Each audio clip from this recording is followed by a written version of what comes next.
آج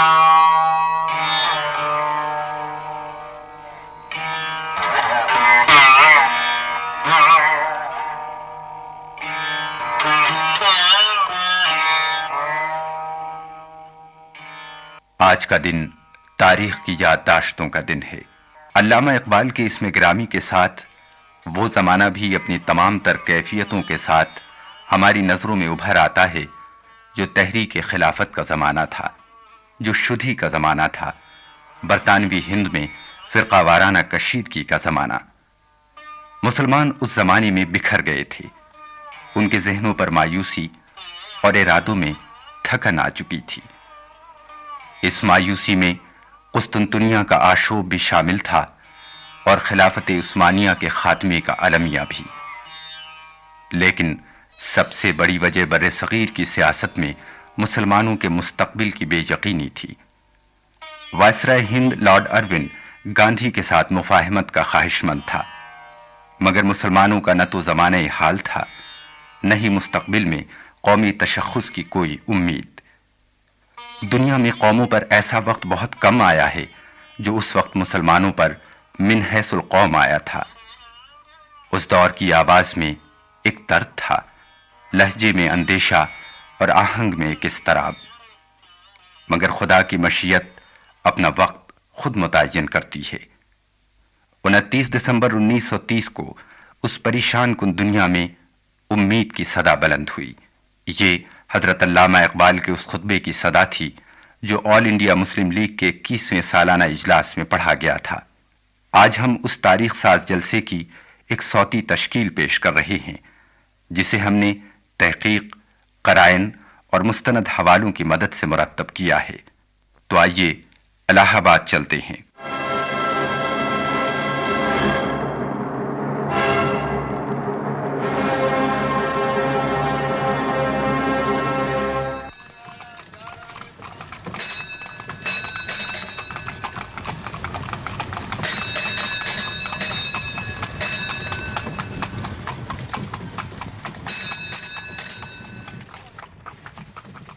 السلام علیکم سامعین، اس وقت آپ کے نمائندے الہ آباد کی 12 منزل میں موجود ہیں۔ محلہ یاقوت گنج کی اس عمارت میں آج آل انڈیا مسلم لیگ کا 21واں سالانہ اجلاس ہو رہا ہے۔ اجلاس کی صدارت کے لیے لاہور سے ڈاکٹر سر محمد اقبال مدعو کیے گئے ہیں۔ ڈاکٹر سر محمد اقبال کل الہ آباد پہنچے تھے۔ ساؤتھ روڈ پر الہ آباد کی معروف شخصیت نواب سر محمد یوسف کے ہاں مقیم ہیں۔ ہماری نشست کا اہتمام کچھ یوں ہے کہ ہم 12 منزل کے بالائی حصے سے جلسہ گاہ کی کارروائی دیکھ سکتے ہیں اور یہاں سے ہمیں صدر دروازے کے باہر کا منظر بھی واضح نظر آ رہا ہے۔ اسٹیج سے ہمارا فاصلہ تقریباً 80-90 فٹ ہوگا اور اس عمارت کے باہر کی سڑک بھی تقریباً اتنی ہی دور ہے۔ اسٹیج ہمارے بالکل سامنے مقابل ہے اور گرینڈ ٹرنک روڈ ہمارے داہنی طرف۔ آل انڈیا مسلم لیگ کا 21واں سالانہ اجلاس اب سے کچھ دیر بعد تقریباً دن کے 11 بجے شروع ہوگا۔ جی ہاں صاحب، میں سامعین کو ساتھ ہی ساتھ یہ بھی بتاتا چلوں کہ یہ اجلاس پہلے مجیدیہ ہائی اسکول کے باہر کھلے میدان میں ہونا تھا، لیکن محلہ یاقوت گنج کی ایک ہر دل عزیز شخصیت شیخ رحیم بخش صاحب کی کوششوں سے ان کی عمارت یعنی 12 منزل کو اب لیگ کے اجلاس کا مقام بنا دیا گیا ہے۔ جیسا کہ نام سے ظاہر ہے سامعین، یہ 12 دروازوں والی منزل ہے۔ اس کے صحن کے چاروں طرف 12 دروازے برآمدے میں کھلتے ہیں۔ یہ ایک 2 منزلہ عمارت ہے اور اس کا بلند و بالا دروازہ سڑک کی طرف کھلتا ہے۔ دروازے کی پیشانی پر 12 منزل تحریر ہے۔ اس منزل کے تقریباً سامنے کالونی ہسپتال کی عمارت ہے۔ اس منزل کے قرب و جوار میں جو محلے ہیں ان میں رانی منڈی، اٹالہ، رسول پور، بخشی بازار، نئی بستی اور دوسرے محلے ہیں، اور سامعین یہ محلے، ان محلوں میں مسلمانوں کی اکثریت ہے۔ آل انڈیا مسلم لیگ کا یہ اجلاس یعنی 21واں سالانہ اجلاس اسی عمارت کے صحن میں ہو رہا ہے۔